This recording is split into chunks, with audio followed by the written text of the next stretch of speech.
ಕರ್ನಾಟಕ ರಾಜ್ಯ ಮುಕ್ತ ವಿಶ್ವವಿದ್ಯಾಲಯದಲ್ಲಿ ಅಸೈನ್ಮೆಂಟನ್ನು ಹೇಗೆ ಸಬ್ಮಿಟ್ ಮಾಡೋದು ಅಂತ ನೋಡೋಣ.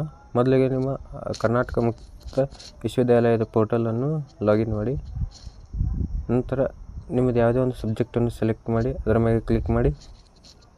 ತದನಂತರ ಇಲ್ಲಿ ಅಸೈನ್ಮೆಂಟ್ ನಾನೀಗ ಸಬ್ಮಿಟ್ ಮಾಡೋದ್ರ ಸಬ್ಮಿಟ್ ಎಂದು ಬರ್ತದೆ. ನೀವು ಸಬ್ಮಿಟ್ ಮಾಡಿಲ್ಲ ಅಂದ್ರೆ ಅಲ್ಲಿಗೆ ಪೆಂಡಿಂಗ್ ಅಂತ ತೋರಿಸುತ್ತದೆ. ಅಲ್ಲಿ ಅದರ ಮೇಲೆ ಕ್ಲಿಕ್ ಮಾಡಿ. ಅಲ್ಲಿ ನಿಮ್ಮ ಅಸೈನ್ಮೆಂಟ್ 20 ಮಾರ್ಕ್ಸ್ ಇದೆ. ಲಾಸ್ಟ್ ಡೇಟ್ ಸಬ್ಮಿಟ್ ಮಾಡಲು 5ನೇ ತಿಂಗಳು 10ನೇ ತಾರೀಕು ತನಕ ಟೈಮ್ ಇದೆ. ಚಿತ್ರ ಇದೆ, ಅದರ ಮೇಲೆ ಕ್ಲಿಕ್ ಮಾಡಿ.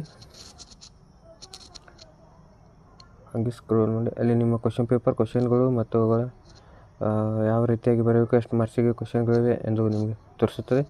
ಅದರ ಮೇಲೆ ಕ್ಯಾನ್ಸಲ್ ಮಾಡಿ. ಅದಕ್ಕೆ ನೀವು ಆನ್ಸರನ್ನು A4 ಸೈಜ್ ಹಾಳೆಯಲ್ಲಿ ಬರೆಯಬೇಕು. ಬರೆದ ನಂತರ ಅದನ್ನು PDF 25 MB ಒಳಗೆ ಇರುವಂತೆ ಮಾಡಿಕೊಂಡು ಇಲ್ಲಿ ಚಾಯ್ಸ್ ಫೈಲ್ ಇದೆಯಲ್ಲ ಇದರ ಮೇಲೆ ಕ್ಲಿಕ್ ಮಾಡಿ. ನೀವು ಯಾವ ಸಬ್ಜೆಕ್ಟಿಗೆ ಯಾವ ಆನ್ಸರನ್ನು ಬರುತ್ತೀರ ಅದನ್ನು ಸರಿಯಾಗಿ ನೋಡಿಕೊಂಡು ಕ್ಲಿಕ್ ಮಾಡಿ ಸಬ್ಮಿಟ್ ಮಾಡಿ. ಆದ ನಂತರ ಸಬ್ಮಿಟ್ ಸಕ್ಸಸ್ಫುಲಿ ಎಂದು ತೋರಿಸುತ್ತದೆ. ನಿಮ್ಮ ಅಸೈನ್ಮೆಂಟ್ ಸಬ್ಮಿಟ್ ಆಗಿರುತ್ತದೆ. ಅದನ್ನು ಮತ್ತೆ ಚೆಕ್ ಮಾಡಬಹುದು. ಇಲ್ಲಿ ಅಸೈನ್ಮೆಂಟ್ ನಾಲೆಜ್ಮೆಂಟ್ ಮೇಲೆ ಕ್ಲಿಕ್ ಮಾಡಿ.